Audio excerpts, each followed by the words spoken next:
Good evening.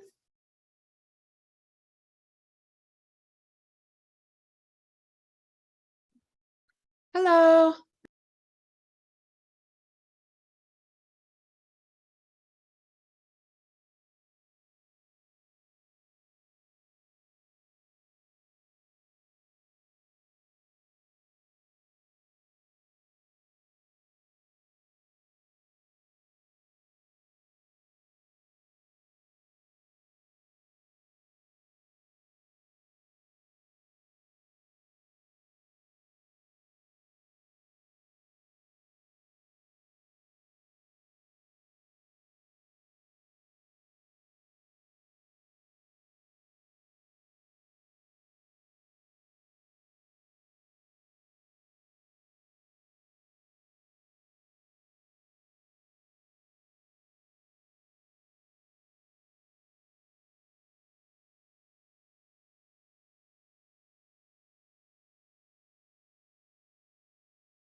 Hello, everyone. Hi, Jenny. Hello. Good evening. Hello.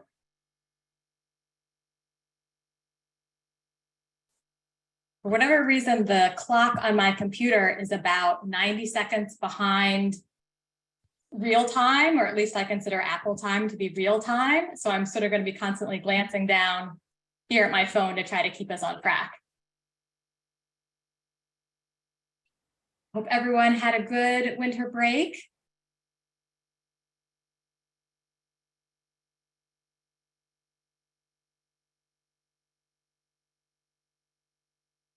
We'll give it another minute for people to join.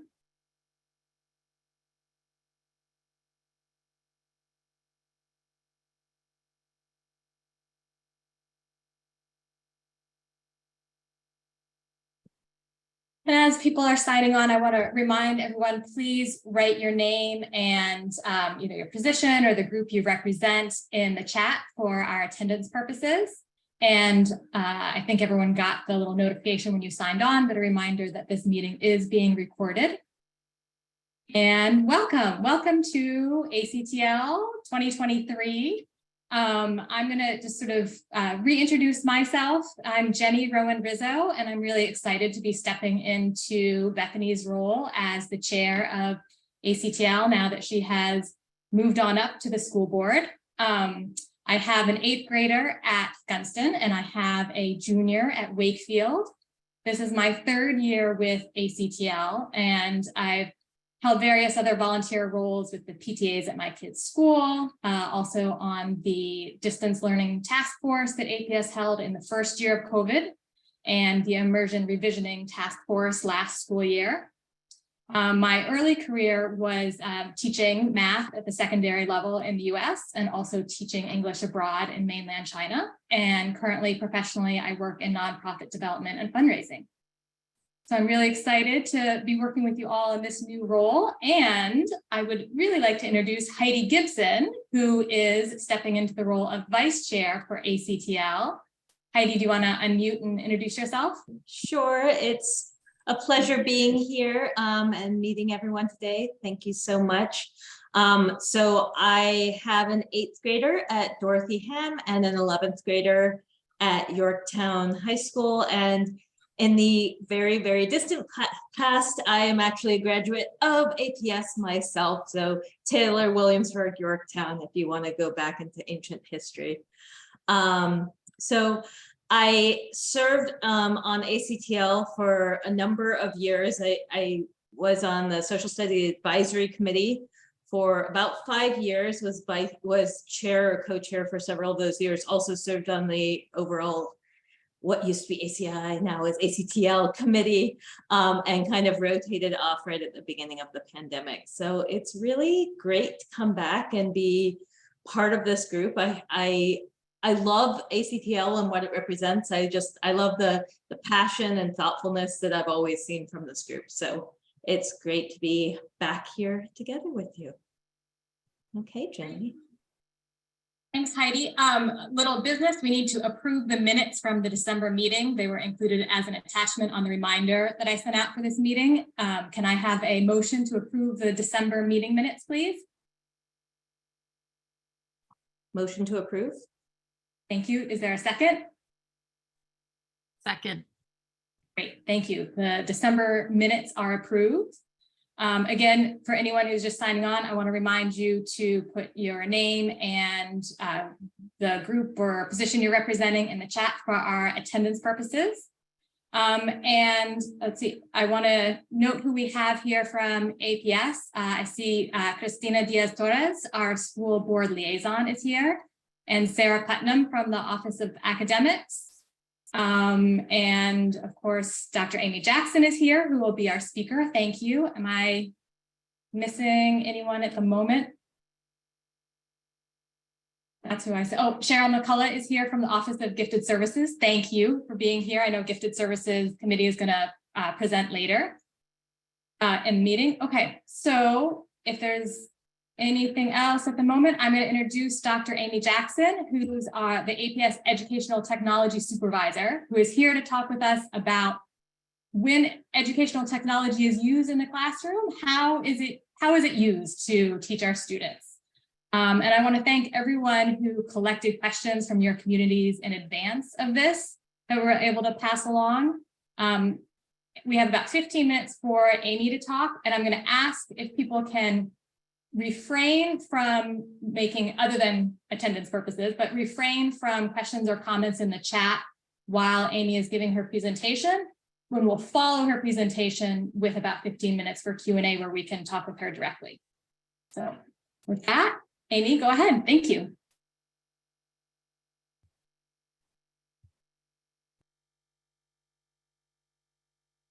Too many screens, even at home. Sorry about that. Can you hear me? All right, good. So, Ms. Rizzo, do you want me to share my screen, or did you want to go ahead and share from yours?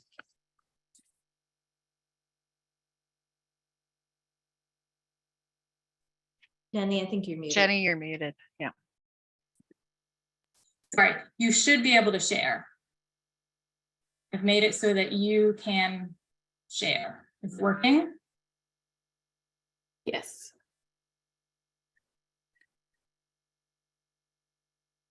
My computer updated today, so it wants me to verify that it's going to make me quit and reopen because it updated my systems. So could you share for me, please? Okay. I don't use Zoom very often anymore. It's all Teams. So I can, if you don't mind, I can quit and reopen it. It just started over. I'll just be gone for like 37 seconds. That's fine, unless someone, I don't know in Zoom how to. I got you. Don't worry. Okay. Amy, I think I can share for you if that helps you. Yeah, no, that's fine.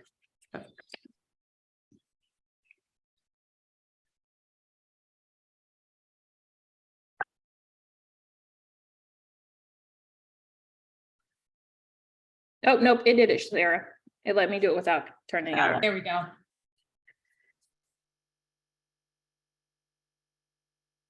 I can see it. All right. So I'm gonna now move y'all.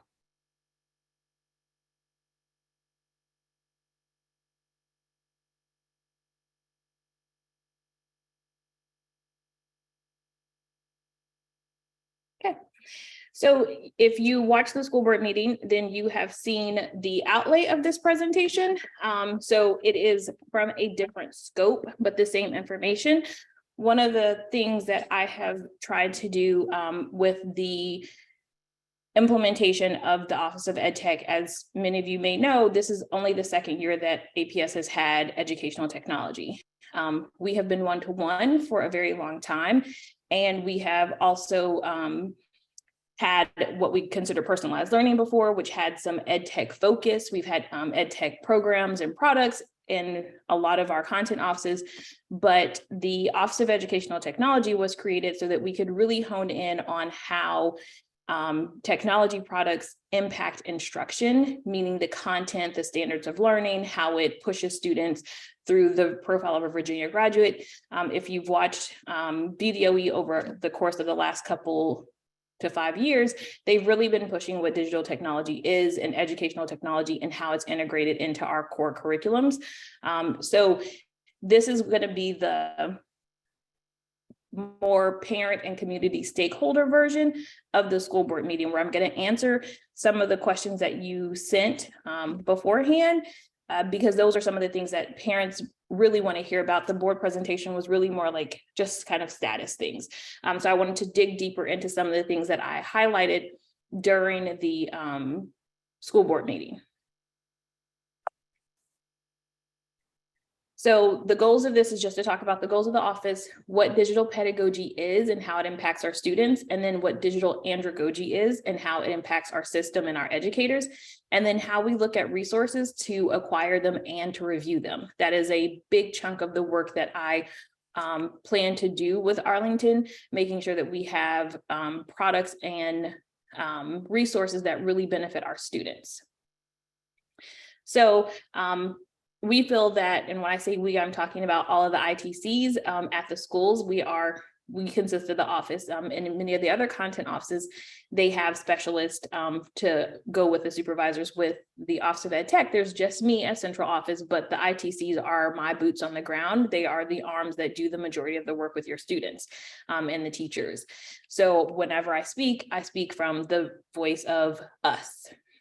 We believe that our responsibility is to make content accessible for all of our students, to create opportunities for them that are developmentally appropriate, culturally relevant, and real world applicable. So when I say that it is developmentally appropriate, I'm talking about, are we using the right tool at the right time for the right purpose?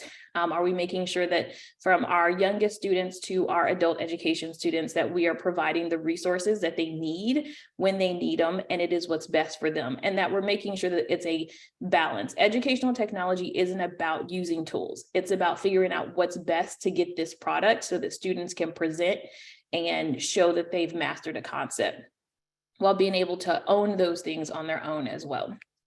And then we always want to make sure that students understand that the products that they use in APS in the classroom are really preparing them further on. So lots of the products that you will see the Office of Educational Technology push out will be things that can allow them to be creative, that they can actually produce work from.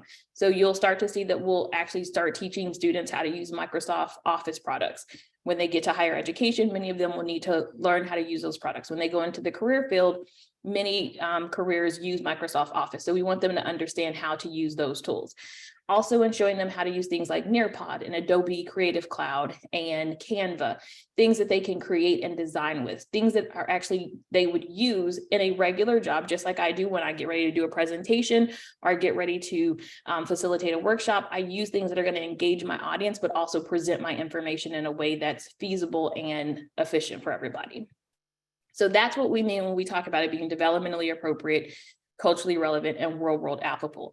Not that they will have real world tasks based off of the content that they're using, but how does the technology that they're using really prepare them for when they are in a bigger world, when they're getting ready to do essays and assignments and things to get ready to go to college, for different scholarships that they want. There's many requirements now where they request more than just an essay, where they're requiring you to do video to be able to produce a product or a designed, I can't think of all of my words just went out the window. They want you to design something to see, do you actually know how to use the products that are out in the world? So that's what we are talking about. That is our entire goal. It's not to replace the teacher, it's to assist the teacher in using the products they have in their classroom in order to help our students become better at using the products that we have. So during the school board presentation, I talked about that we were going to work on three things. Our three goals for Arlington is to work with students, the workforce, and the systems. So how do we transform student learning? Meaning, how do we take all of this technology and allow teachers to utilize it so it's beneficial for students? You will hear me frequently say that I want students to use technology instead of being used by technology. We don't want things that are just going to gather data in front of our students. We want things that are going to allow our students to go beyond what they imagine. Then with the workforce, we want to help reduce teacher burden and incorporating these pieces of technology. How do we make one less thing for our teachers? How do we show our teachers, especially at the elementary level where they teach multiple subjects throughout the day, how do we use these to work with cross-curricular? How do you use these to impact multiple areas of learning? And then it's all about student outcomes. How do we help teachers improve student outcomes? Because the better our students do, then the better our teachers feel and the better our teachers do. So our base, our teachers, but the product that we want to impact our students. And then with the systems, we want to make sure that we are being deliberate about what we bring to Arlington, what we keep in Arlington, and what we use in Arlington every day. We want to make sure that when we get it, we integrate it appropriately. And I'll talk a little bit more about what that looks like towards the end of the presentation, but it's not an idea of just because we want something or we saw it on teacher TikTok or teacher Instagram or Pinterest or Teachers Pay Teachers. It's really about how does it impact instruction and support our students. So This is one of my favorite things. This is a graphic that I found on the internet that really explains what digital pedagogy is. Digital pedagogy is just another way to provide instructional strategies for our students. Pedagogy is not new. It will never be new. It's been there since the beginning of time when we started teaching. It's how you instruct students so that they can learn. The digital part is now taking the technologies that we have and incorporating that into instructional strategies. So where a teacher can decide one day to do a paper pencil exit ticket, but the next day can do a digital exit ticket. So it's no difference. The instructional strategies are still there. It's just making it so the teachers can get instant feedback and instant data. So when we think about digital pedagogy, these are the things that we think about as the Office of Ed Tech. Does this product support that? Is how we're gonna, when we sit down with a teacher, we say, okay, you want to use this product. How many of these does it fit? So if you have something where it's just going to be a communication piece, what is the purpose of that? Is there something else that you can use? Are you just doing a substitution? So meaning, are you just going from them being able to present in front of the class to now them being able to record a video and for you to show it to the class? Really thinking about the different ways that we impact and we work with students. And then making sure that all of our students are following our teachers are following the UDL principles. So what's good for a group of students is good for all students. How we help all students engage with and learn from the content is important. I was a reading specialist before I got into central office work. And one of the things I always talked about is educational technology helped so many of my dyslexic students in my classroom and that I worked with, because when they couldn't read on their own, they could listen and they could have it read aloud to them, or they could follow along so that they could correct errors as they were seeing it. And it just allowed them to have a different access to a tool without having to feel like it needs support, because there's other students who don't have any reading hindrance in their way, but they like to hear it read to them instead of reading it themselves. Our English language learner students, them being able to hear the books read to them is important. So we think about that when we bring in all of the different resources that we have.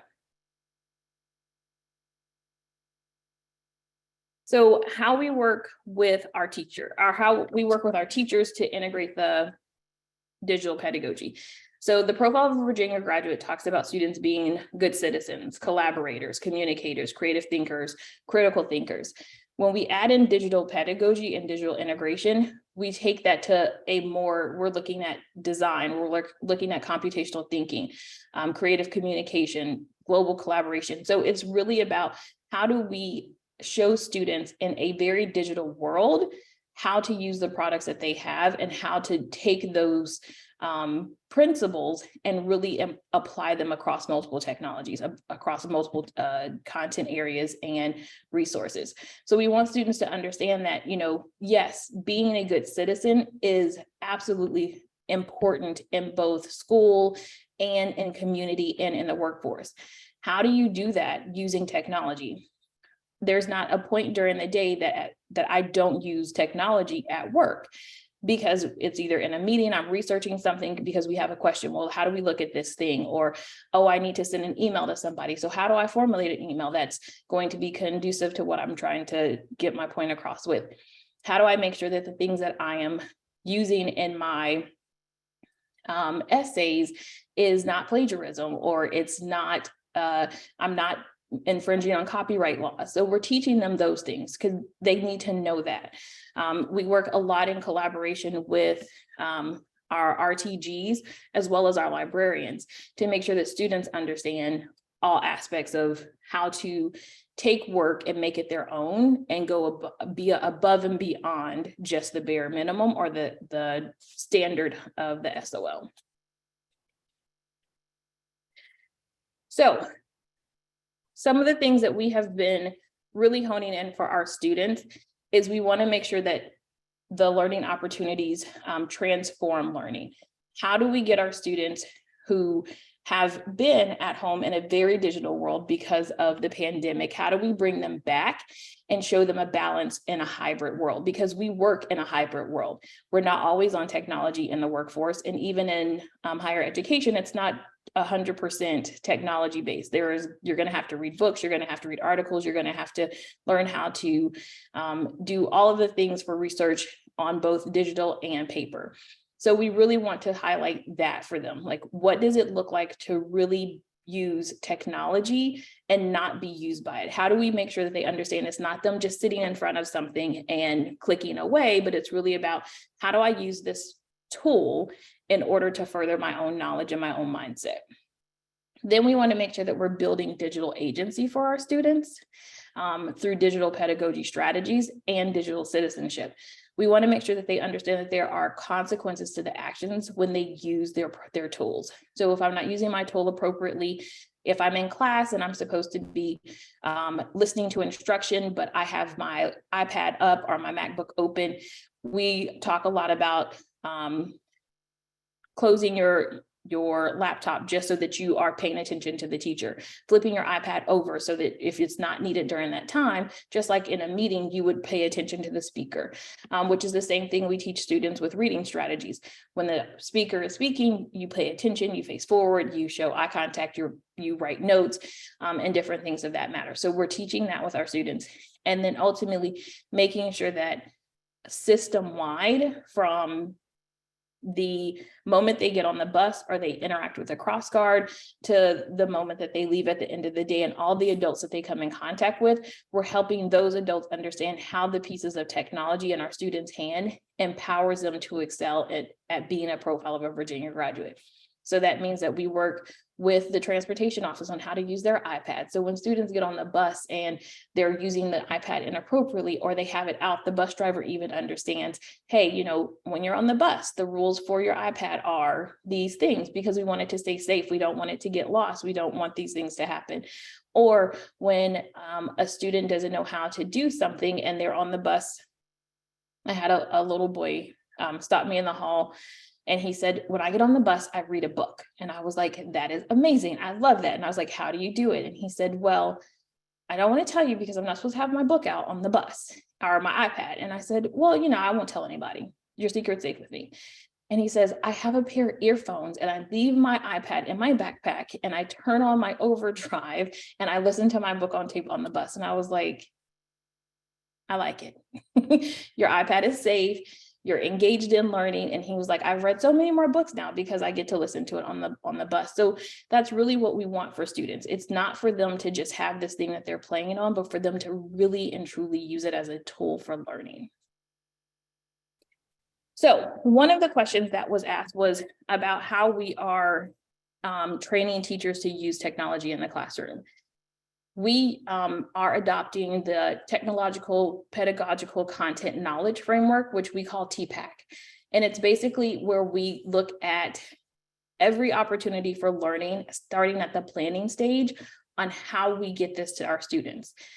The very first thing that is important is the content. What are our standards of learning? How are we going to teach this to students? That's where the pedagogy comes in. What instructional strategies am I going to use in order to support my students? Does this standard need technology at all on any framework, from the teacher's perspective of using the smart board or the student's perspective of using their device? So we really talk, that's what we talk about as ITC sit in CLT meetings and district-wide meetings and work with the content offices. How do we make sure that teachers understand that content and pedagogy are the first things, and then technology is an asset to it? This is in line with all of the work that the National Math Institute, the Secondary ELA Association, they're all going towards making sure that teachers understand how to use technology in conjunction with their pedagogy, their pedagogical practices, and the content that they have to teach. Because the content is what the students need. Technology can be a way to get it to them. So you will hear me and the ITCs frequently say the right tool at the right time for the right purpose. When people come to me and ask me, hey, you know, there's this product that I saw and I really want to get it, the first thing I ask them is, do you need it? Do we have something that does that? What is the purpose of the application? What's the standard you're trying to teach? Is there a better way besides technology? Because there are many standards and many skills we want to teach our students where technology is never needed. The technology they need is a piece of paper and a pencil, a marker, a crayon, a pen, a glue stick. Educational technology, most of us who are in this field are not super tech heavy people. I carry a pen and a notebook around with me with my laptop, and most of my notes are on paper and pencil because that's how I do better with that than having to, like, I have OneNote and I have Evernote and I've got a Rocket notebook. I've got all of these technology things to take notes in, but my handy dandy journal is what I carry with me. So when we think about our resources, both the ones that we currently have and the ones that we're thinking about getting, the resources brought forward. And we have a process now where the teacher or a content supervisor, they bring the resource forward and we talk about, is it redundant? Do we already have a product that does this? And if we do, then we teach that individual and hopefully the group of individuals who would be using it, how to use the product we already have. Because many of the products that we have do a lot of the things that we want them to do. We also think about equity. Is this something that's just good for one kid, or is this something that's good for all kids? Because we want to make sure that we are being equitable in how we purchase products and the time and expense and the wear that we put on our system. Then we look at the UDL principles. Is this going to really help our students? Is it going to make content more accessible? Is it going to manage content? Is it going to be able to allow our students to really hone in on the standards of learning so that they can be successful?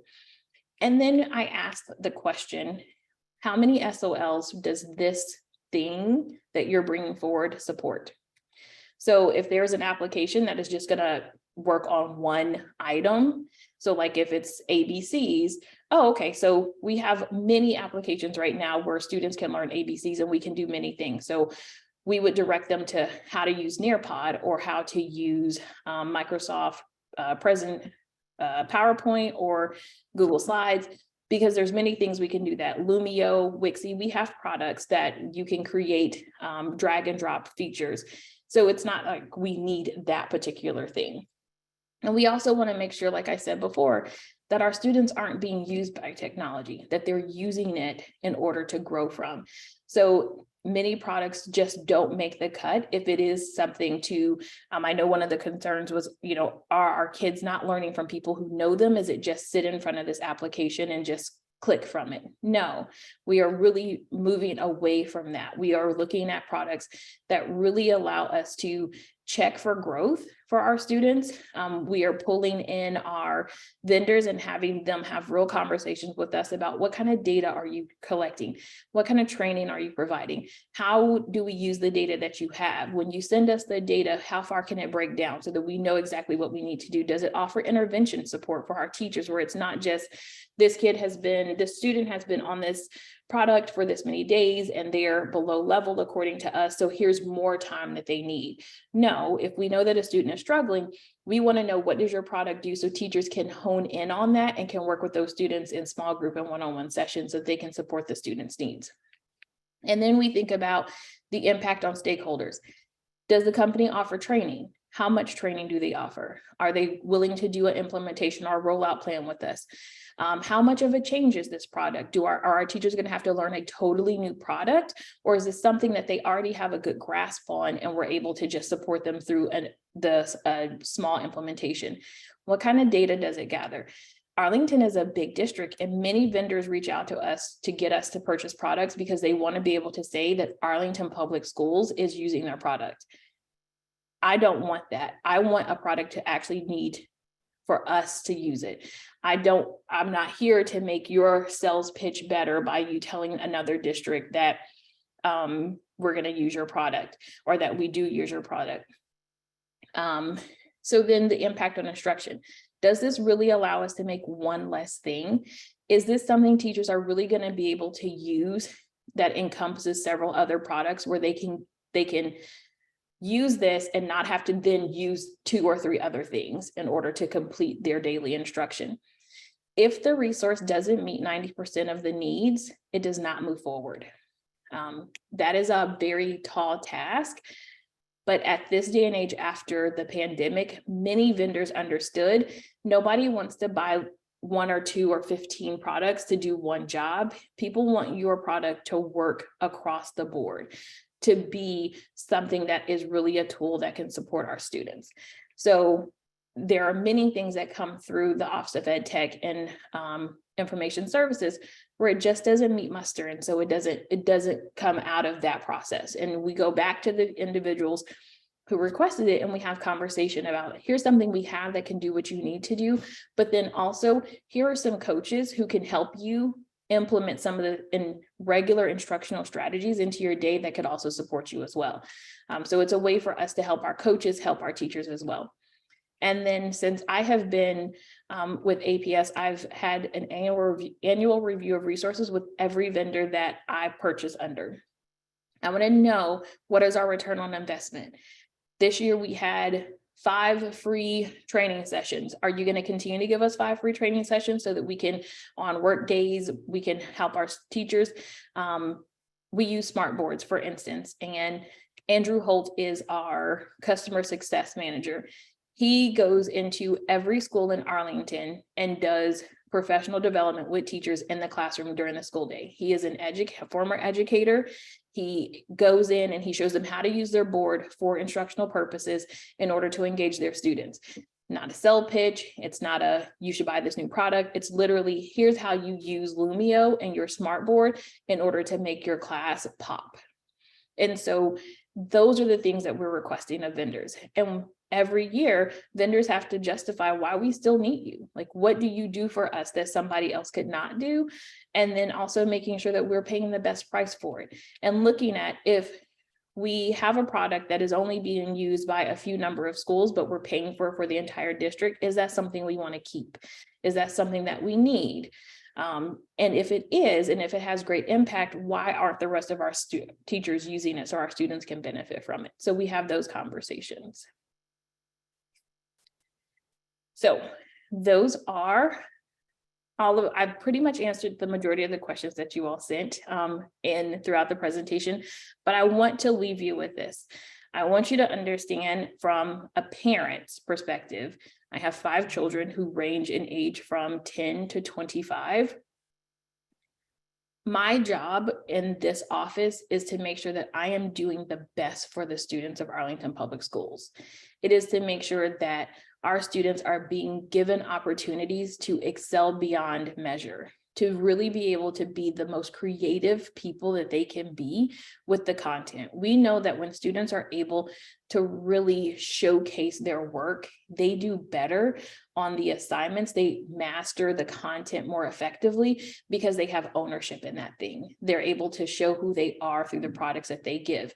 It's really about allowing teachers to differentiate for their students without ever having to do anything extra, but saying, hey, here are the products that you already have. Show me your work. Show me that you understood this concept in the way that you want to show it to me. So be creative, communicate your learning, showcase your work. So that is the end. Great, thank you so much. I want to open things up now to questions, and we can try, if you can raise your hand, you can write it in the chat. We can try even just unmuting and starting to talk. If there's a pause, we can see how that goes, but I open it up to questions from the floor.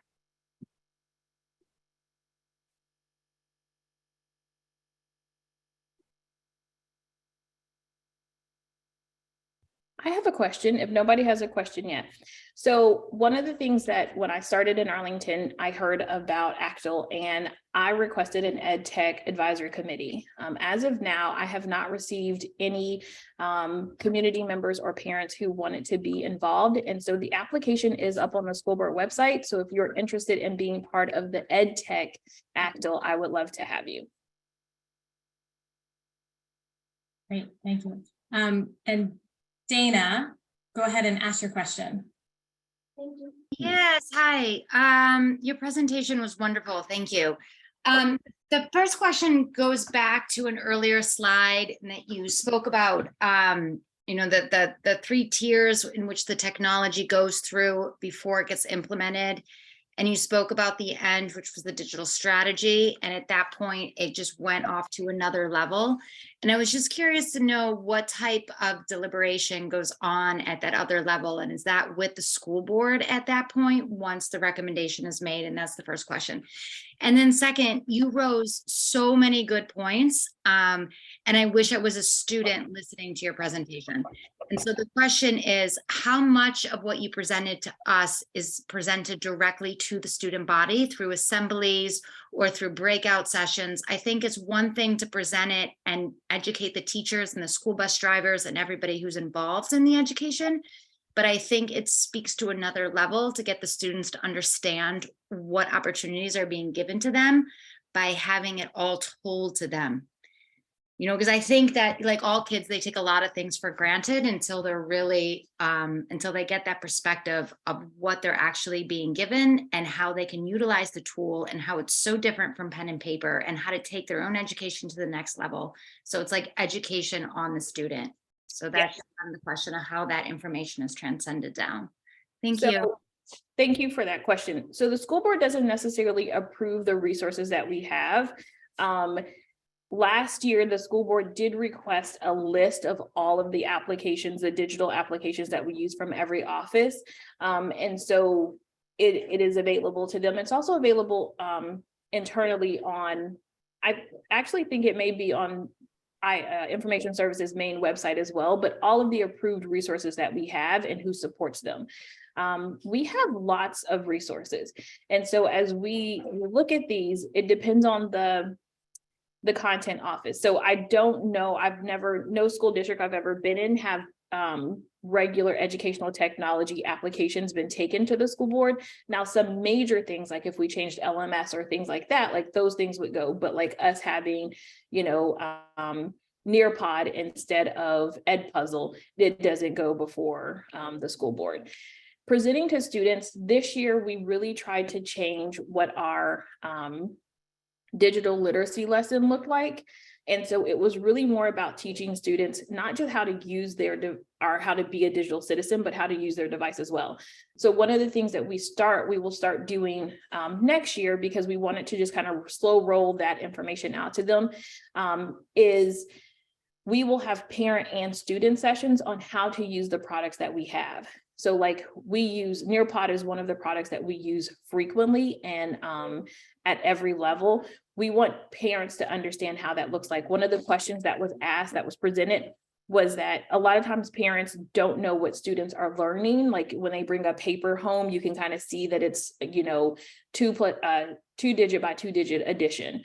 Well, in Nearpod, in Lumio, in Canvas, and Seesaw, you can see your students' work. And so what we realized this year is that lots of parents didn't know that. They didn't understand that they could go in and get parent accounts or observer accounts and see the work that their student is doing. And the beauty about being able to see it digitally is it gives you a little bit more information than a paper and pencil would, because typically it tells you the standard that the students are looking at. And so if you're a really interested parent, if you like research, you could say, oh, they're learning, math SOL 2.5. And you could go to VDOE and look at math SOL 2.5 and see exactly what there is to learn there. Also, one of the things that we want to do is helping parents understand when students are using things like Lexi and Dreambox, how you find out information and how you use that data in order to support your student offline as well. Because we really do believe that technology has a great impact, but it does not beat a parent. It does not beat a teacher. It does not beat an adult, a human who can understand and can support you. That's one of the reasons why, as the Office of Ed Tech, we're really moving away from asynchronous trainings, because we want teachers and other educators to have somebody there with them in the room to help walk them through the product. We don't want to give anything to anybody where we say, learn how to use it by using it. That's not good practice with technology. It's not good practice with anything. You know, they say you practice wrong, that's what you're going to remember. If you practice how to dribble wrong, you're going to dribble wrong. If you practice a math problem 100 times and 99 times you did it wrong, you now learned how to do that math problem wrong. So we really want to help our students. So this year it has really been about honing in on our resources. And next year it's going to be about teaching our parents and our students why we use the resources we use, how to use them at home and at school. But one of the things that many of the ITCs already currently do is they actually go in with teachers and they teach the teacher and the student how to use the product. Michael, go ahead. Thanks. And you actually kind of alluded, the last part kind of alluded to my question, and that was the role of the ITC. I feel like last year when you presented towards the end of the year, you talked about the ITC is becoming more of a coach rather than someone to come in and fix your equipment type thing. How do we know if that's happening? Is there a certain expectation for the ITCs in the schools to be fulfilling that role? You know, like anything, if somebody's been in a position for a long time, sometimes it's a little bit harder to change. So what kind of expectations should the parents have in understanding of that person's role within the school? So many of the ITCs, they're all former teachers. They all have teaching certification. Many of them love being in the classroom. One of the things that we are really pushing for on the accountability side is time in front of PTAs, time in front of like during open house, back to school night, where we're actually being able to talk to parents and teach them and really show them the instructional side of us. So that's the expectation. This is our second year. Last year and this year we were heavily involved in device distribution, device collection, device management, and that's not something that we'll have next year. So you will see ITCs from the very beginning, ground running, working with students and parents and teachers more often. Many ITCs are leaders in the CLTs that they have on campus. They go into classrooms every day and do sessions. The ITCs at Washington Liberty hold a lunch and learn for the teachers twice a week. And then Yorktown ITCs, they hold brown bag specials for their teachers so that they can help teach those products on their time. So it's really and truly, we're starting with the teachers and we're going to roll that out, but you will start to see a difference. It won't just be, you know, they're handing a student a MacBook or an iPad. It's really them sitting down and showing everybody how to use it. One of the things that comes with that is a lot of times the mindset of everybody, all stakeholders have to change. So teachers, administrators, parents, community members, and students. And a lot of people still think they're the device person. Oh, I'm locked out. I need you to reset my password. Oh, I lost it. I need you to give me another one. I got, you know, so we are still transitioning from that to the instructional component. So you will see that often. Can I just ask you real quick? You mentioned the TPAC standards, and that seems to be the foundation, and you're not using ISTE, is that correct? Or you're not focusing on that? So ISTE standards are learning targets. TPAC is the framework that we use to integrate technology. The ITCs are currently going through ISTE certification. There are 6 or 7 of us this year. 2 are already ISTE certified, and next year we'll be doing the entire 40 of us. Well, the rest of us, so like 33 of us, will get ISTE certified through a process. So those are the standards that we live by. So like where we also have the Virginia state standards as ITCs, we have the ISTE standards, and that's what we live up to. But TPAC is just how we integrate technology. I'm keeping an eye on the time. Let's go to Rosie, your question. And then those of you who have written a question in the chat, I see all of them, and I will get your questions to Amy afterwards and follow up with you by email on those. So Rosie, go ahead, and then we'll move on to the next part of our agenda. Thanks, Jenny. Very quick question. First of all, thank you, Dr. Jackson. Really interesting. I just want to make sure that I understood a distinction here that wasn't raised in the presentation, because I'm obviously on the CTAE side, right? The ed tech we're talking about is ubiquitous ed tech across the K-12 continuum, not necessarily the courses that are coming in through the more career tech ed frame that are taught by, for example, an industry professional coming in for a certification. That's a different kind of ed tech that is unique to that learning, correct? Yes, ma'am. Okay. So how we work with CTE is we help with instructional strategies, pedagogy. They're the industry expert. They're the subject matter expert. If they want to integrate something, they want to try a new technique for learning, like they're wanting to jazz up their lessons, because some of those lessons from, CTE are sometimes students are just kind of like, yeah. I mean, I loved my typing class when I was in school, but if my teacher had have liked it just a tad bit more, I probably would have loved it more. And then getting like our industry certifications, we work with them that way. One of the other ways that we are looking at working with them is our CTE students already get Microsoft certified and certification. Many of our students at the high school level have found out that Microsoft offers free certification for all students. And so they have started to advocate for, hey, can we do this? Like, can we have a power hour where we just learn, we get Microsoft certified? And so we've got that kind of in the talks with our high school ITCs about how we can get that going, where it's not where they wouldn't take the industry certification test that the kids in CTE do, but they would just have that Microsoft certification. So they could go to college and career and say, hey, yes, I'm proficient. I'm an expert at Microsoft products. Okay, but you're a small team that's dealing with the whole system need. So this particular work, if the ITC is available and there's a match with the faculty, with the teacher there, but it's not directed toward that community of teachers that are coming in. Okay, thank you so much. Arlington Career Center does have an ITC there on campus. Yeah. Thank you so much. You're welcome.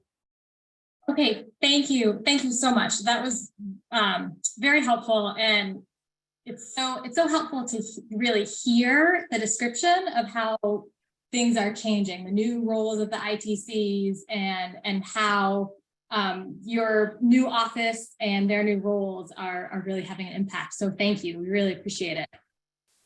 Now I'm just going to have about 5-ish minutes for this, but this is the time for us to talk to each other. We'll pretend that the APS folks aren't here for the next 5 minutes. And so I have 2 questions, reps, for us to be talking about briefly. And this is to transition as we're thinking about now going and when we share this with our communities and then get feedback from our communities. 2 questions I'd like to hear from you are, what do you feel are some of the key takeaways that we've heard tonight in the direction that APS is heading that you think it's important for our communities to know? And then also, what questions do you think we could be engaging our communities with around educational technology? And again, please feel free to just unmute yourself and talk. Try to keep to about 30 seconds so we can get a number of people in over the next 5 minutes. Hi, everyone. I'm Maggie. My kids are young. I've got a 1st grader and a 3rd grader. And to me, what I found very comforting and what I want to be able to share with the parents back at Claremont are really the values that Dr. Jackson was talking about. Like she said so many times, like, it is this, it is not this.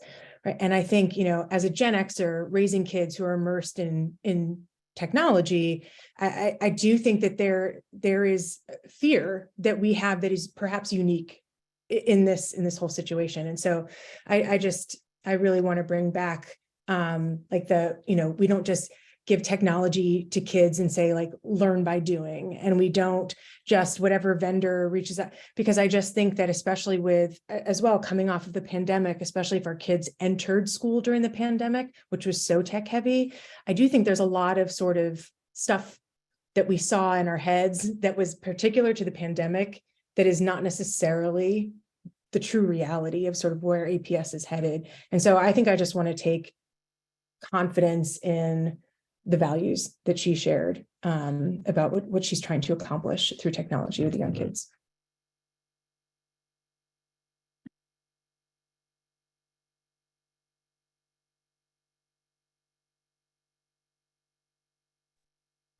What are some other key takeaways? Katie, go ahead.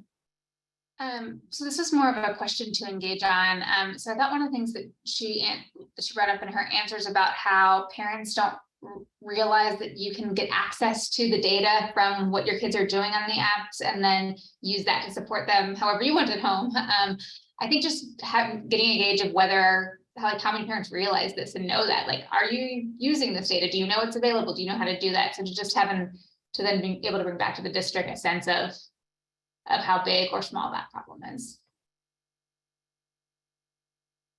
I think too, following on that, I'd be interested to hear how many parents are aware of the new roles that ITCs are moving into. And many of us are used to them being the tech support folks. And is there awareness and how can we build that awareness? I found that awareness part very important because I surveyed our students at Escuela Key, and most parents don't know the role.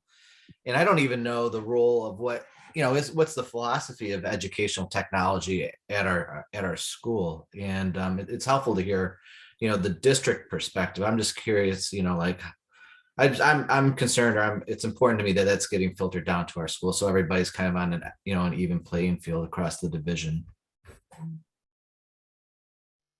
Following up to Catherine's comment, I would love to see a comprehensive list of what are all the different apps the students are using.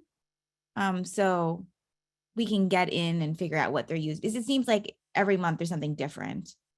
And then what will we expect as they go old. I have young ones as well, so as they go older.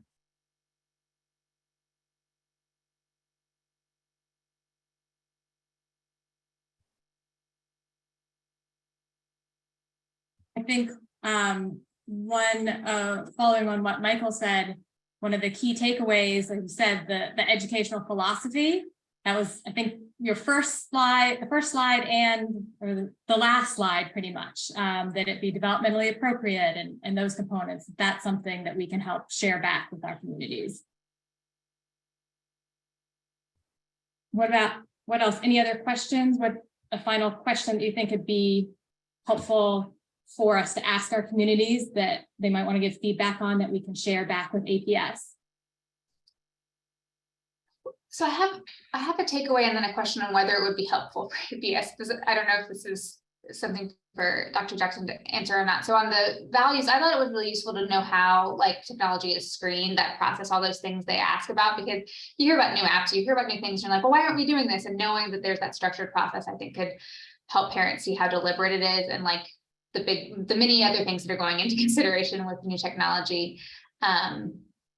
I guess from like the district's perspective, like, do they want feedback on specific apps or specific resources, or is that not like the goal of this? Because I can also see parents coming out of this being like, we really like this one, we really don't like this one. And so is that type of information useful, or are we really just wanting them to give feedback on the process?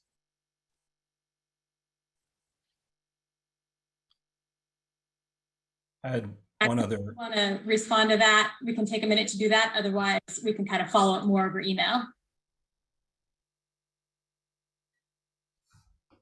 I just had one other point, Jenny. Yeah, go ahead. So I thought it was really interesting, the point that she was making about digital citizenship, because I was thinking about, this ed tech as being, a means to an end, a way of delivering just content, different content, math, English, whatever it is.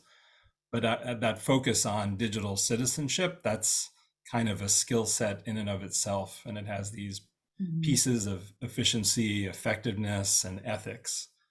And so I think that's a really important thing for people to understand, that this is part of, what this part of the curriculum is delivering. And then a question related to that would be, what do parents think of as a digital citizenship? What are the sort of elements of that they think the schools should be, trying to instill in their children? It's a big question, but interested to hear what people say. Awesome. Thank you. Thank you, everyone. We're going to move to the next. Can I ask one quick question, Ms. Rizzo? Sorry, it's very quick, but I do think quick question for a suggestion for the board. And some other, one of the other parents brought it up, that there is not complete consistency on what applications and what digital programs are used grade level. And if we are going to be implementing this, and it comes along with the curriculum at each grade level, then I think it is relevant at the start of each school year, if teachers are getting educated about what programs are useful for their class, that the applications that are most relevant to each grade level gets addressed by the teachers to the parents at the start of the year, and it becomes incorporated with the curriculum so that the digital platforms that are used per year per grade level are incorporated in the beginning of the year. Everybody knows about it, and it gives fair access to all parents to ask questions about it going forward. To have new digital technologies introduced every year from 4th to 5th, 6th, going up, I understand how it could be confusing for a lot of people. So I think a recommendation is that sure, things can change year to year, but parents should have access to understanding what technologies their students will be using in the upcoming year. And it's a fair question asked that should be kind of provided to parents in the beginning of each year. And I think that concept of communication, parents knowing what's being used, why it's being used, how it's being used, definitely came up in the questions that came in advance. So that'll be part of things. Thank you. Thanks.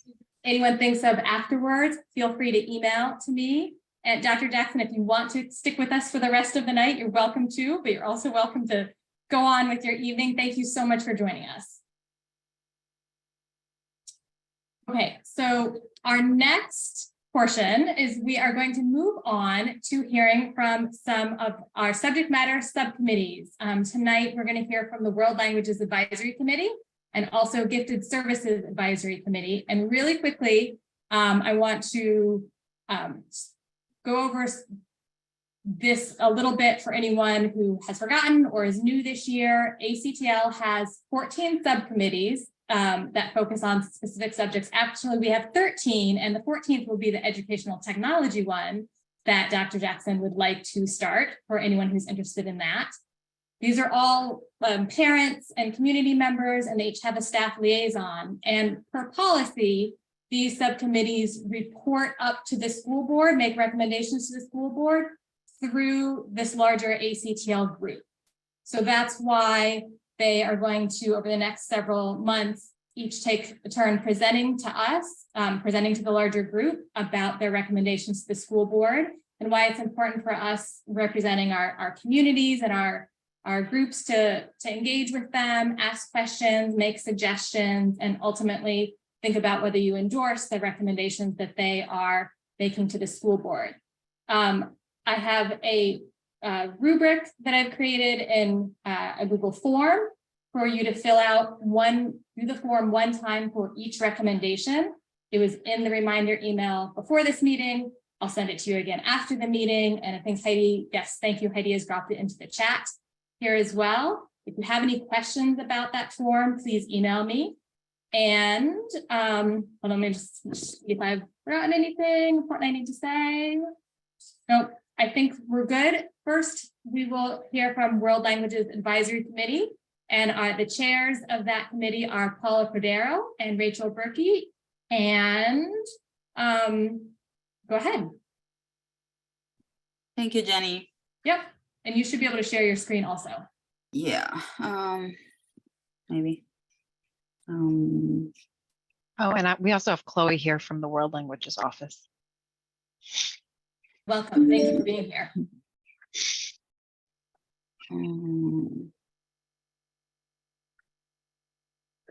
It's not letting me. Oh, here. You want me to try? Yeah.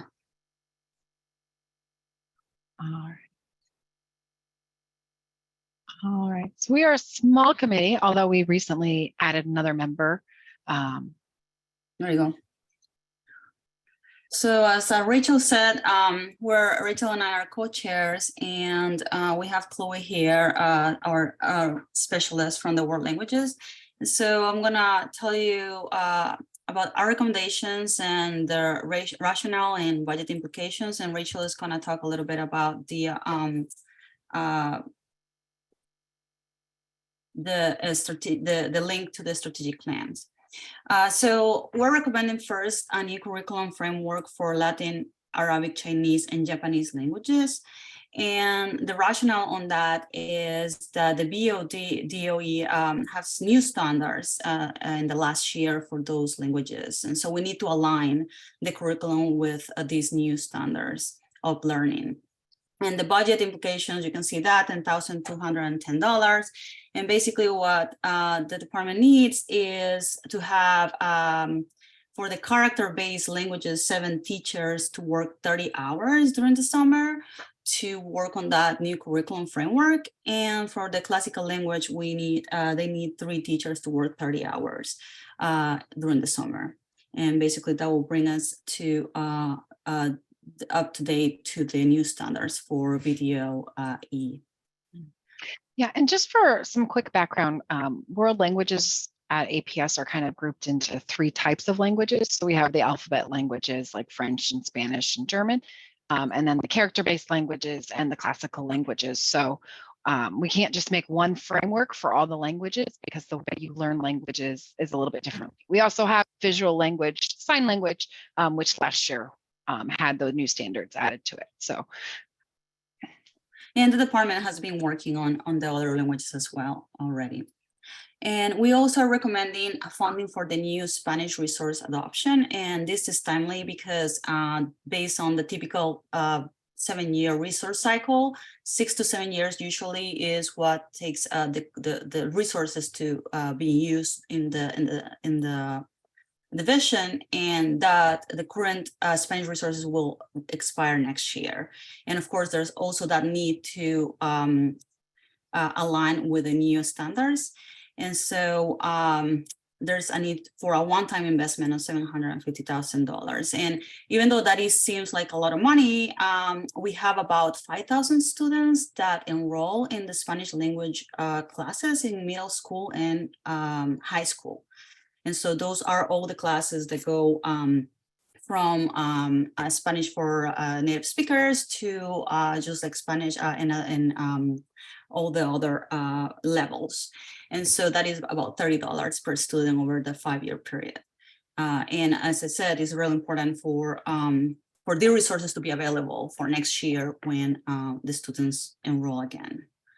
and just to add to that, our digital resources will completely expire. So any digital resources which are updated on an annual basis, we won't have access to without new funding.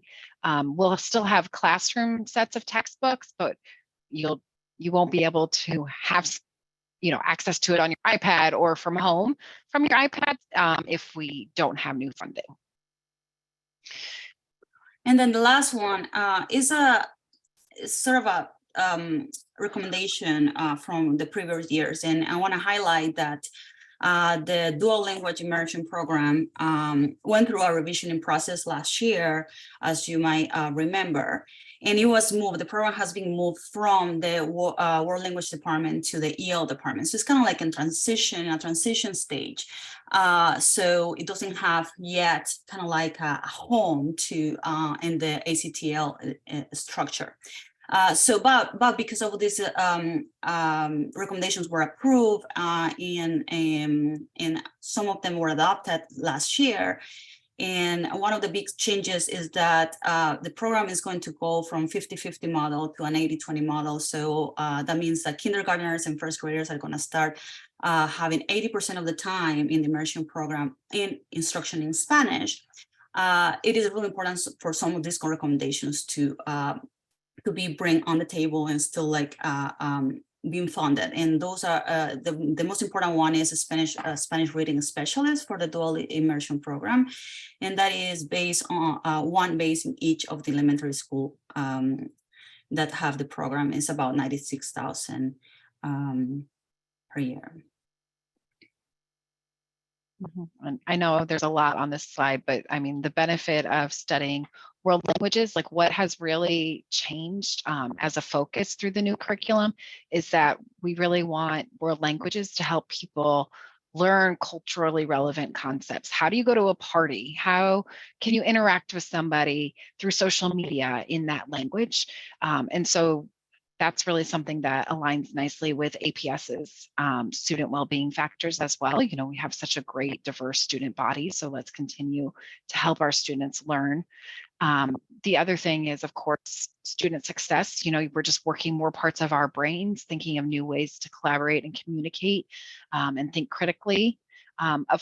There's also progress indicators. If you had a chance to review our report, we included these in the appendix, but basically there's different ways we can see, because you'll track your reading, your writing, and speaking goals in the language, not just, how are you doing in the language period. So it'll better help teachers support students. Some people might be better at reading, others at writing, and others at speaking. So how can we meet every student where they're at? And then, of course, we always want students to be successful after they graduate from APS. And studies have shown that knowing more than one language can really benefit your career by opening up more opportunities and just providing other ways to communicate with more people in the world. And just to add to that is, I guess all our recommendations are based on having the right resources for our students to be successful and our programs to be successful in all the way from K to 12. And so in that sense, we hope that you find those recommendations very appealing. Great. Any questions?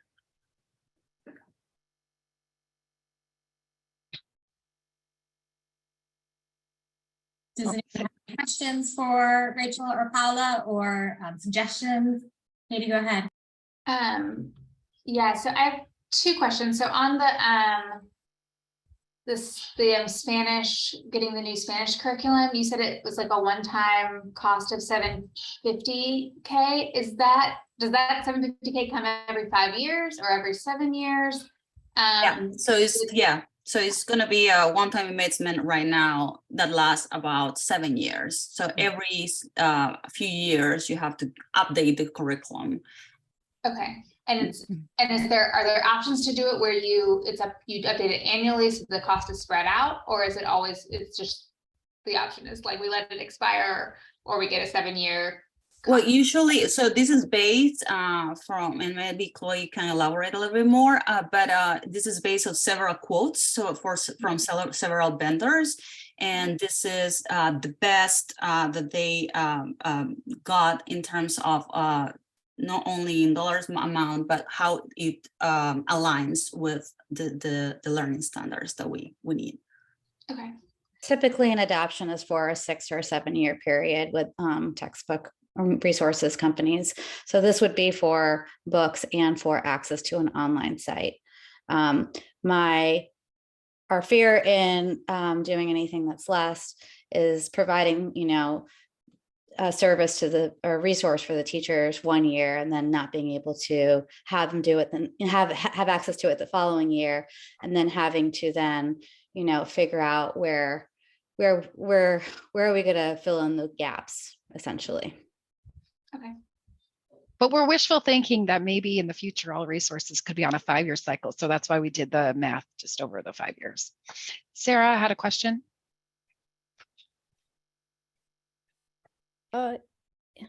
Yes, actually, I just had a question on whether the resource adoption for or what the resource adoption for other languages looks like. Is it also on a 7-year plan? Or is it not synced up? Yeah, I was just curious to hear more about that.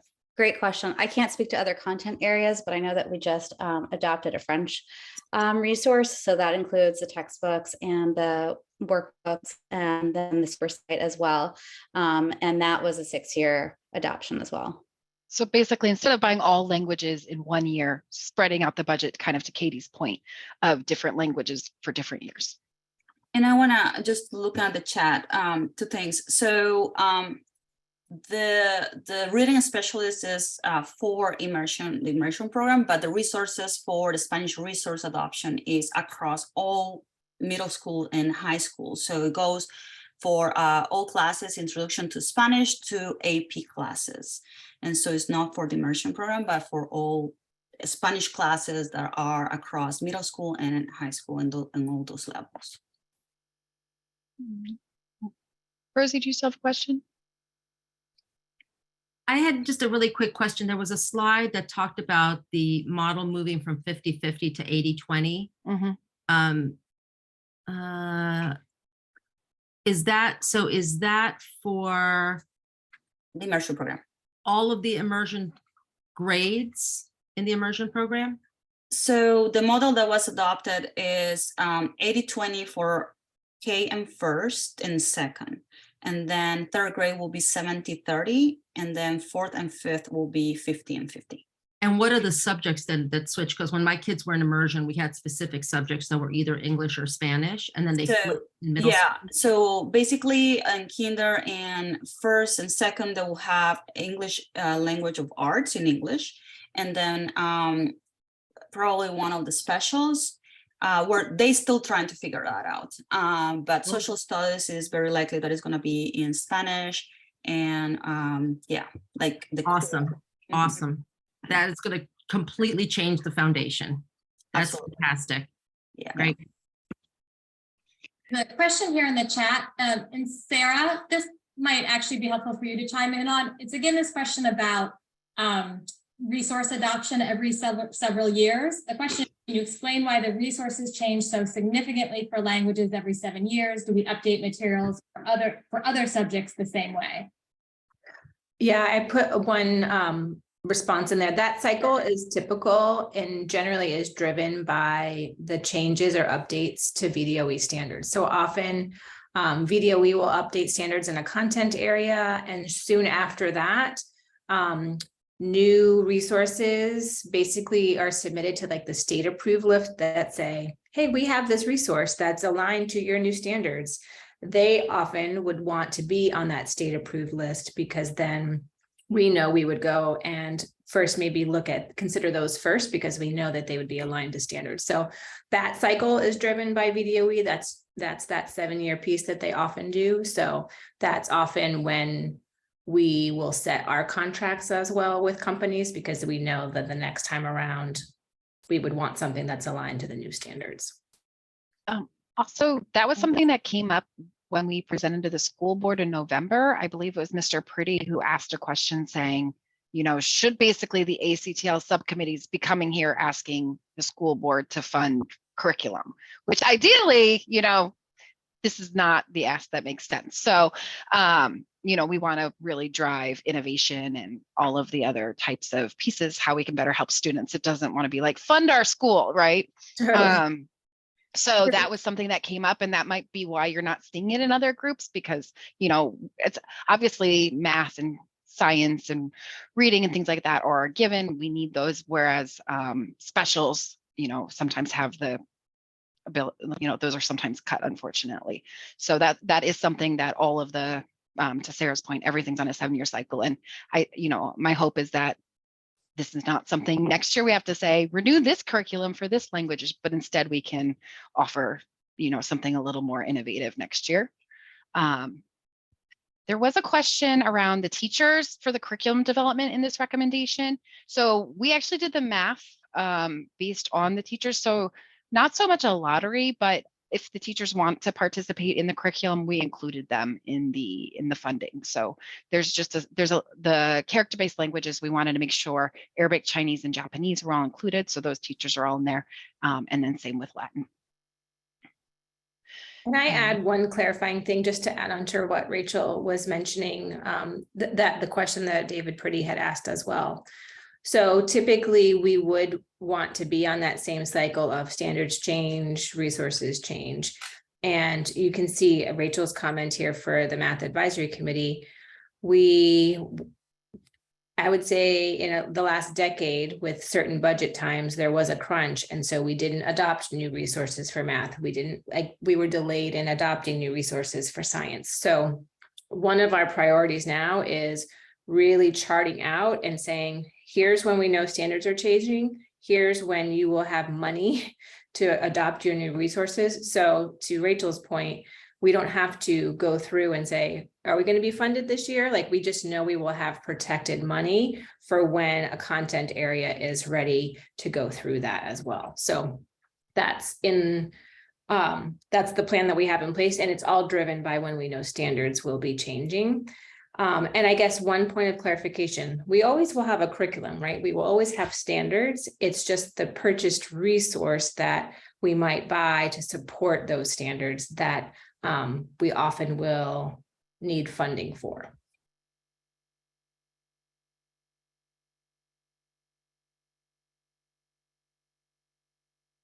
Jenny, it looks like there's a few more questions in the chat.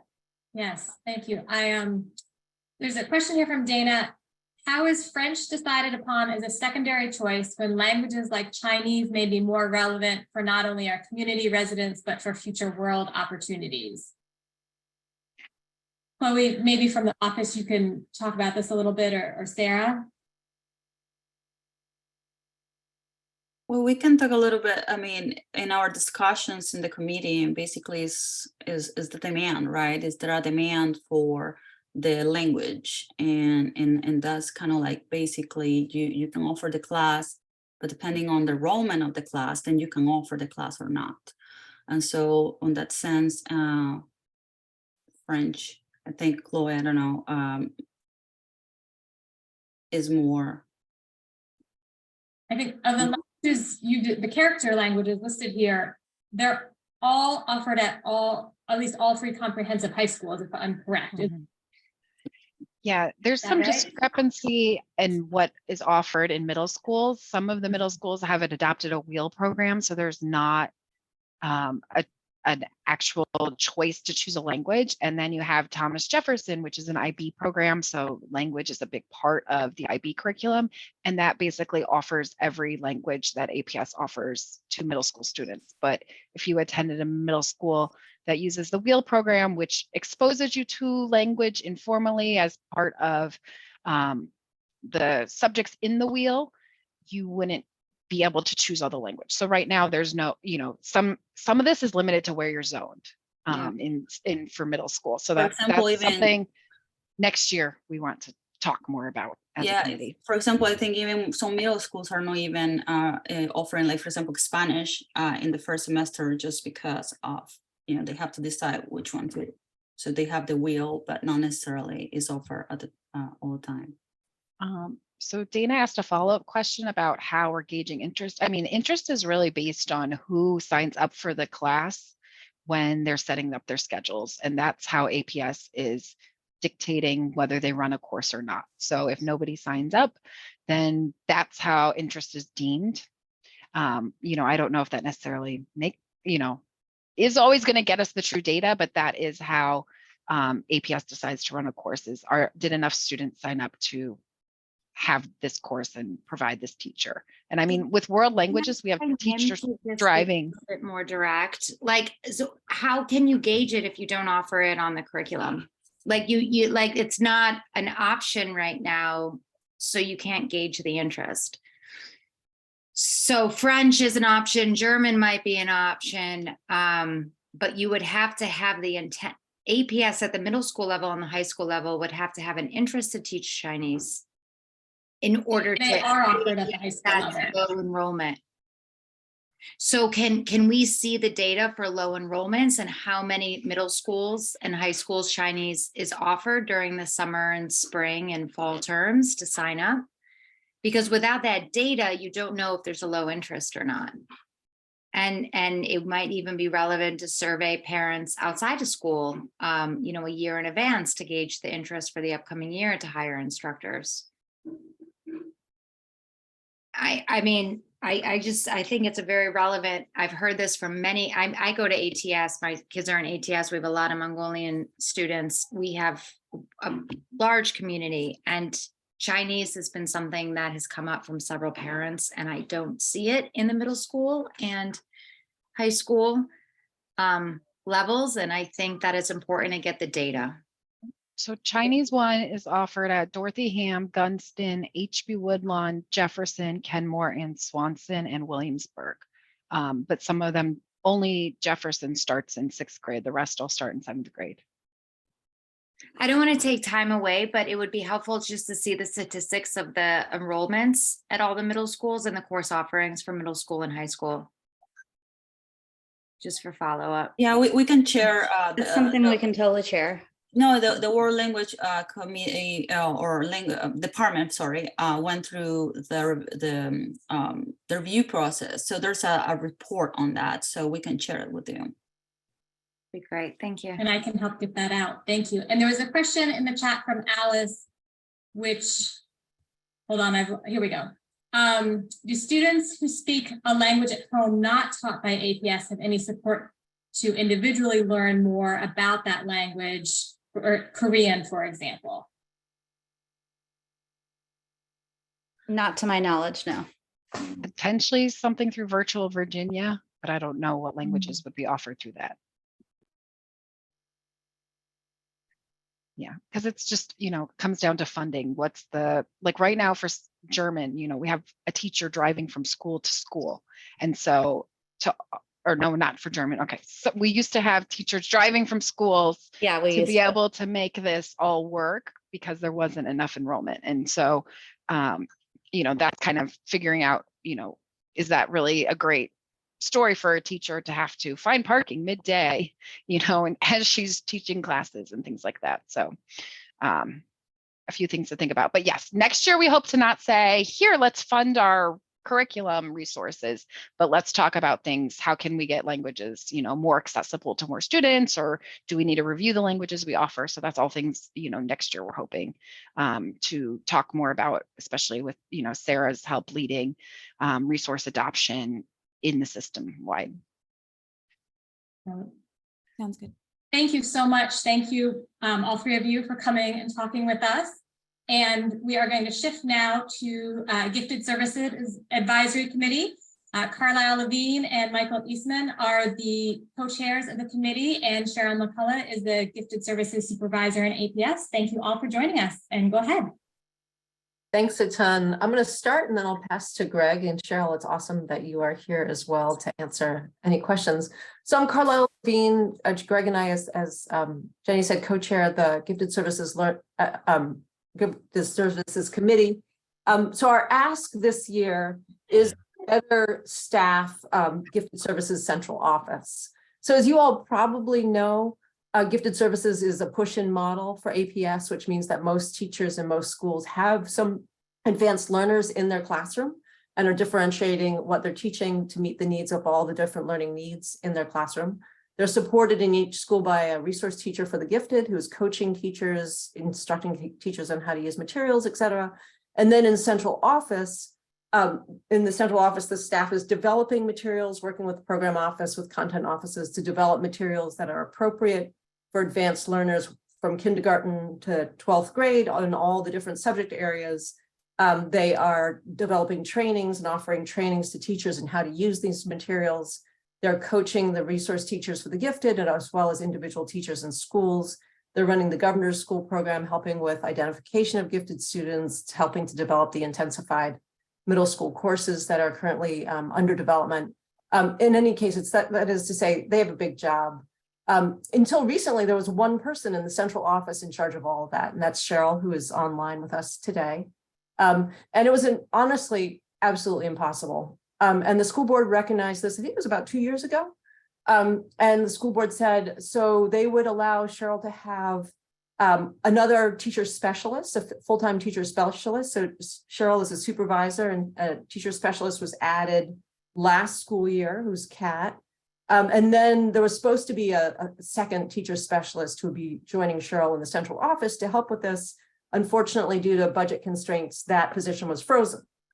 So the school board did recognize the need to staff up that office, but due to funding constraints, she just had Kat. And then thankfully, central office, the superintendent's office was able to work with her and get another staff member under Title II funding. So she has that person for this year. And what's great about that person is working to help with the Young Scholars Program. That's kind of identifying the kids who come from disadvantaged backgrounds of some sort. Maybe they're experiencing economic hardship. They might be English language learners. They might be kids with disabilities, but they often fall through the cracks when it comes to identifying your gifted students. And so that person is particularly dedicated to identifying those kids, giving them the supports they need to succeed in gifted programs, in the gifted education materials. So next year, if things continue as planned, Cheryl will be back down to one person working with her. And that will be, again, serving the needs from kindergarten to 12th grade, all academic subject areas, all schools. And it's too big of a job for two people to be overseeing in this way. And so what we're asking for is that you have Cheryl, who's a supervisor, that we would have the Kat remain there as a teacher specialist, that we unfreeze the funds for the second gifted the teacher specialist, and that we continue to have access to these Title II funds that the superintendent continues to help Cheryl access those Title II funds so we can have someone particularly focused on this talent development, the Young Scholars Program in place, or that we find that money in the APS budget. And in that way, gifted services can very much reach out to all students. Now, when I say all students, I mean 30% basically of APS students qualify. They're either already identified as gifted, they're about to be identified as gifted, or they're advanced learners who would benefit from these services. So we're asking for 4 people in central office to oversee this work that supports all students, K through 12, all academic subjects, all schools, including English language learners, students with disabilities, and kids coming from economic hardships.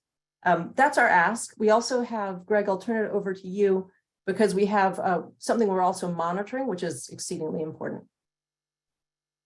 Yes, briefly, just to follow up on our recommendation from last year, which was to implement open enrollment intensified courses in middle school for English, social studies, and science. And this is not really a gifted program at all because it's like open enrollment, anyone can join. And so you would expect, so it's open to everybody. And as Carla said, 30% of the middle school students have been identified gifted in some subject. And we know from looking at advanced courses in high school that the advanced courses in high school are roughly 50% gifted people who have been identified as gifted and 50% of people who had not been, but were, in the advanced courses. So we could be talking about a substantial number of middle school students who enroll in these classes. And we're, excited about it and set it up in a way so that it's non-sequential so that students can come in and out. So you can take intensified, social studies in 6th grade or 7th grade, but not in 8th grade, or science in 8th grade, but not in 7th grade. So you can kind of bounce in and out, which should give, students a much greater opportunity in order to participate in these classes, right? And that should really allow more students a chance to sort of experiment with things and try to get, prepared for advanced classwork, particularly at the high school, in advance of doing it in high school. So you can do it in middle school when they don't have, the grade pressure that you have in high school. And that may also help sort of prepare, a greater diversity of students to take the advanced courses in high school. And so that's one of the things to do. Now we have I don't know if I'd call it a wrinkle. I'd call it a major disappointment in our plan that was going. So we proposed this last year and Dr. Duran was on board and we were all working for the whole year to have this for all 6th, 7th, and 8th grade. And very recently there's been some sort of proposal that not to allow 6th graders to participate in this, which I think will have, sort of, very disappointing in that we're going to, keep them from being able to participate in these classes. It's not like 6th graders it's not like they become wanting to take advanced classes only in 7th grade. I'm sure the group of students who would take them in 7th grade would like to take them in 6th grade. It also sort of makes it a bigger challenge to get the sort of appropriate amount of diversity into these classes. It works well if in a system of schools, the school system like we have, where there's a big, variation in elementary schools, then having elementary schools be the ones that encourage kids to come up will give you a greater diversity than if you start picking and choosing kids once you get into, middle school and who you're going to, do it in middle school. So I'm sort of disappointed about that, but we're still working to try to, change that because I think that's the right thing to do is to offer it for 6th, 7th, and 8th grade. And now we'll open it up for questions if anyone has questions on any of these things. I have a couple of questions. Oh, I'm so sorry. Go right ahead. So I'm reading that the percentage of APS students that are currently identified as gifted is 27.6, but nationally the number is closer to 3 to 5% of children are considered gifted. And so I'm struggling with why Arlington's is so much higher. And and to then think about how we're distributing resources equitably. I don't feel comfortable devoting more resources to a gifted population that already seems that it has been we're over enrolling kids in gifted, if it's 20 percentage points higher than the rest of the nation.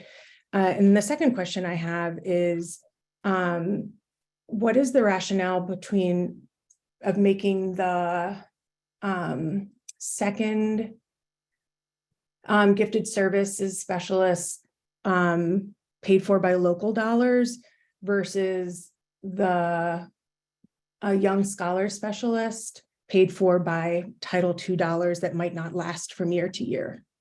And that seems to be the role that perhaps would provide more diversity in identifying students for gifted programming. I think on the first one, I think one of the distinctions has to do with how you want to define gifted. So Arlington has a talent development model. We should probably rebrand it gifted services to be like advanced learners. And so they take an expansive view. We take an expansive view of who's, in the advanced learners category. So there's multiple pathways in which you can get identified as being, gifted or advanced within the particular subject. And because of that, you get a much larger pool, right? Whereas there are some school districts which define gifted in a very narrow way. So like it may be in the top 1% or 2% of the population, the school population, that brings the overall average down. Right. And so I think that's one of the distinctions, but we're trying to, it's all focused on this, trying to develop talent and trying to push, lead students forward and be excited about stuff. Right. And then on the other ones, I think, Carlisle might know, but I think it's just this was the best way, in our opinion, the best way to get it through the budget process. Yeah. So I would add to that and say, Maggie, just because 27.6% of kids are identified as gifted, that does not mean their needs are being met. So we have 2 evaluations that have been conducted by the Gifted Services Office and more broadly within APS. One was a couple of years ago, and one was just last summer, which showed that the clustering model really is not working for our advanced learners in elementary school or middle school. Our kids are bored. They're not getting the year of learning that every kid is promised. So being identified is not actually a benefit. It's just like an identification. So we're not saying we're meeting their needs, that they exist. And so what we're saying is that we shouldn't have such a high percentage of kids who say they're not getting their learning needs met. And so teachers will say, oh, they're fine, they're at grade level, so we don't need to teach them. And what we're saying is, no, every child in APS deserves an education. And so we have parents like Greg and me who will supplement our children's education outside of school. Our children are bored. We supplement their education outside of school. But there are a ton of parents out there who have advanced learners who are bored in their classroom and are not getting the supplementation from their parents, and they're falling behind. And so what we're actually asking for is to meet the needs of those advanced learners whose parents can't supplement their educations the way that Greg and I can. So we're really trying to promote equity and make sure that those really smart kids who are sitting in class bored get engaged. That's the point of what we're asking. And Greg is right about the Title II. The Title II, so APS's budget is tight. They weren't able to fund the second teacher specialist like they'd promised. And so they said, okay, as a backup plan, we can go for Title II funding, because there wasn't enough money in the budget. It was like either that or nothing. Like either you're going to get the person on Title II or you're not getting the person. So we recognize APS's budget is still tight. So if that's another source of funding that would allow Gifted Services to have a person who could be dedicated to identifying kids who wouldn't be identified otherwise and who would be providing the supports, the scaffolding necessary to help them succeed, then we don't care where the funding comes from. We just want funding. So we're just basically saying, we'll work for the funding to get the grant, or we'll take the funding, whatever it is. We just need the person. So it's all in the interest of helping to ensure that all of these kids in APS, from any background, English language learners, kids with disabilities, kids from backgrounds which are experiencing like economic hardship, all these really bright kids, advanced learners, have access to the challenges they need to achieve their potential. And right now that's not true. They're getting bored. They're like going out and doing other things. They're not interested in school because they're so bored. And that's just not good for anybody. I'm gonna call on a couple other people with their hands raised and then get some of the questions in the chat. So Katie and then Sarah Evans, and then I'll read some chat questions. So one of my questions was a chat question, which was just why I just wanted to understand why sixth grade removed. And then also just from not having been here last year, when will these classes be available? Is that looking to be next year? Like what's the rollout for offering these intensified classes? The rollout is next year, so they'll be offered in the fall. Right. And that will be for 7th and, you know, and so I don't have a good reason why the 6th grade was removed. And so, I think one of the explanations we received was that a lot of transition, and this is one transition more. What our experience is that if our kids are bored in school, that's so stressful for them. I'll tell you that my daughter was stressed, anxious, and depressed as a result of how bored she was in school. I would assume that most advanced learners are like that. And so, like, if you're going through the transition of going to multiple classes and whatnot, at least being engaged in class would be a nice thing. Being bored in class would be deadly. yeah. And one of the other things to keep in mind is that this sort of equalizes APS with sort of counties around us where, you know, when they move into, you know, middle school, they have, you know, honors classes or intensified classes, they call them different names. But they do that for, you know, their schools, and even if they're transitioning or not. Can one of our recommendations be to like add sixth grade back in? Like, do we have an opportunity to push back on this, or is that kind of already there because it was? It hasn't, you know, they're voting on the program of studies on, I guess, January 10th. So there's an opportunity to reach out and, you know, express a desire from the community that we actually implement this in for sixth grade as well. There's really, everything is in place for it to happen, right? So the curriculum was being developed, things were on track. I went to the school board on November, 29th and said everything was on track because it was at that point on track. Like we could do it. Like we just, for some reason, there's been a decision not to do it. So if you want to do something about it, you need to reach out to the school board members and to people in central office this week. The school board is voting on it on the 10th. I can provide some more context around where we landed for the grade 6. And this was part of the initial presentation that we shared with the board before winter break. So as Greg said, we did the information item before, and then the action on the program of studies does happen on Tuesday. So part of the reasoning behind the grade 6 piece was really to make sure that it stays in alignment with what we already have in place for sixth grade. So, we've had intensified classes for mathematics for quite a bit, but that alignment component where the sixth grade piece would then parallel where most students now are taking Math 6. As we talked to school-based leaders, we talked to student services staff, that alignment was really important.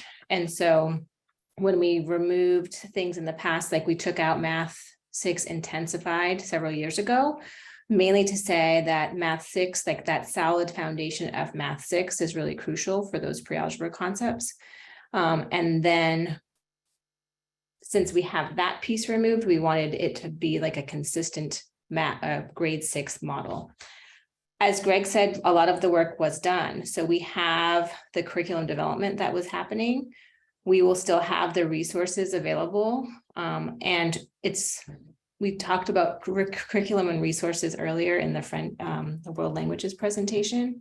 So what's important to note here, those intensified courses are still the same content, same standards as the standard 6th grade course, 7th grade course, 8th grade course.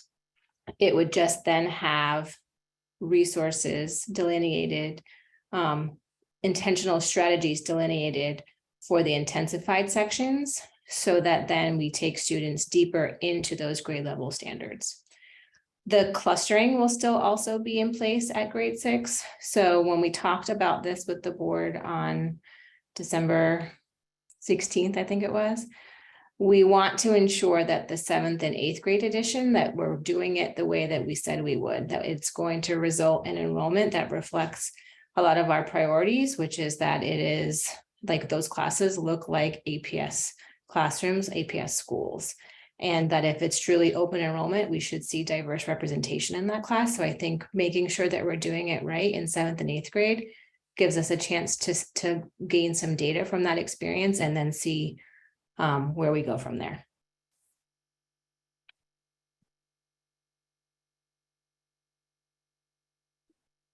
You're muted, Jenny. Sarah Evans, do you have a question? You had your hand up before.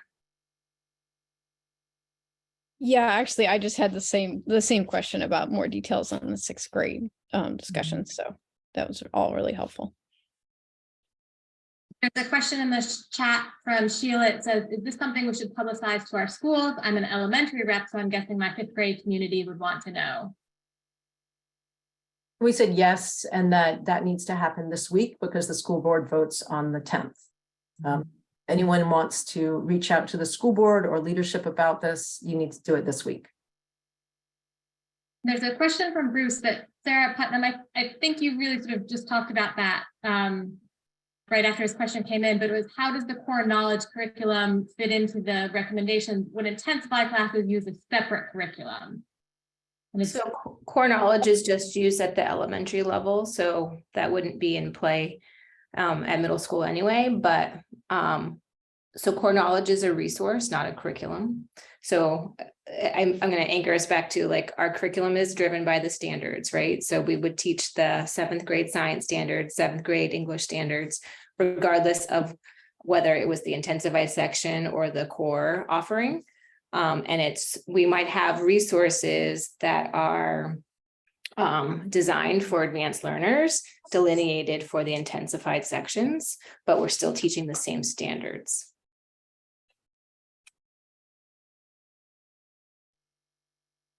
There's a question, sort of a data question. Do we have information on who has been identified as an advanced learner?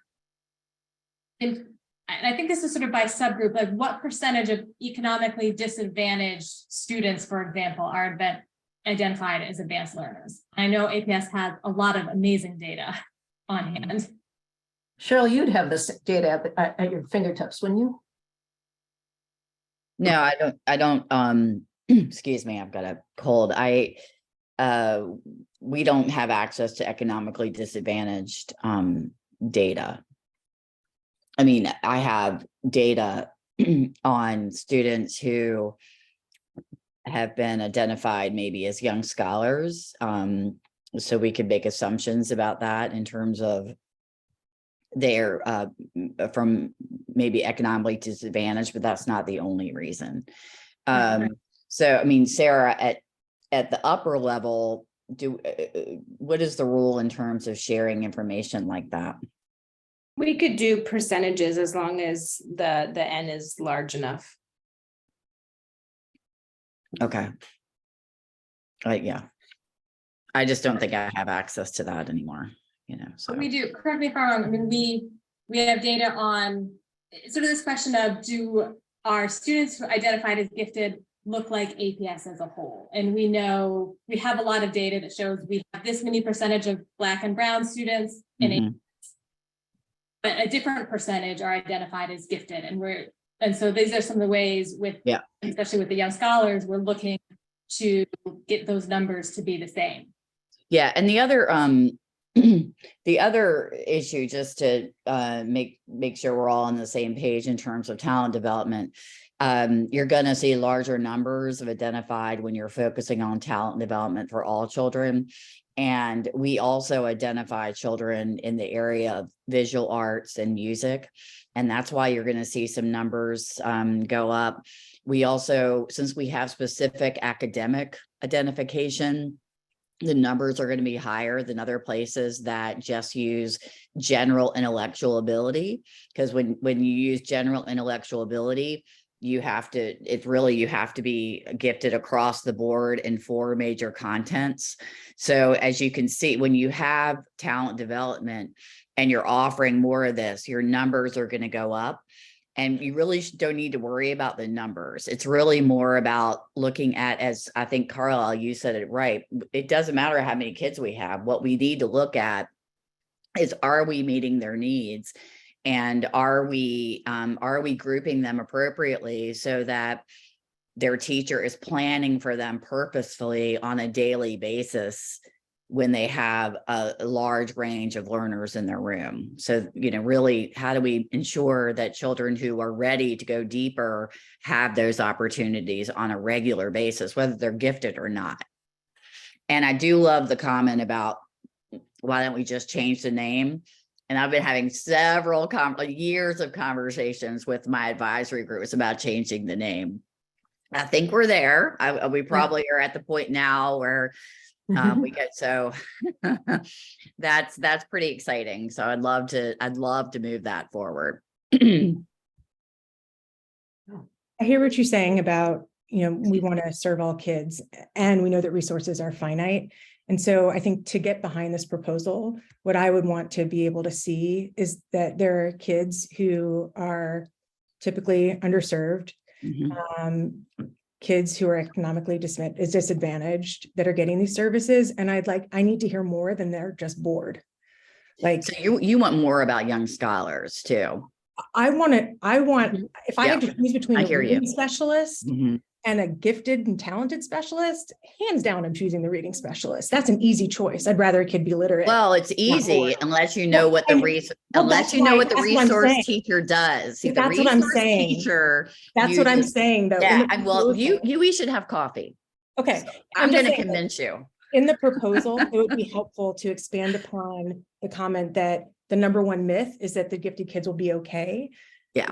Educate me. What will happen to our gifted kids if they don't get these services? Yeah. Because we did a big, I'm not invested. So I would just like to have more so that I would like to be able to understand. Can I offer you, we did do a major work session last year on this, and we talked a lot about all the different myths and things like that. So that is something that is out there that we've put together with the work session. And then we also just did a video on young scholars that was presented to the school board in early December. I'm happy to share those specific links with you, because I'm all about sharing really great resources with all teachers and making sure all kids are engaged. So I really want to get away from the elitist idea where gifted comes in. And that's where I think the name change is going to be great. So thank you for your questions. Yep, Cheryl, if you want to pass any resources you want me to distribute to the group, I can do that. Okay, thank you. Excuse me. All right. And we are at time. So thank you, everyone.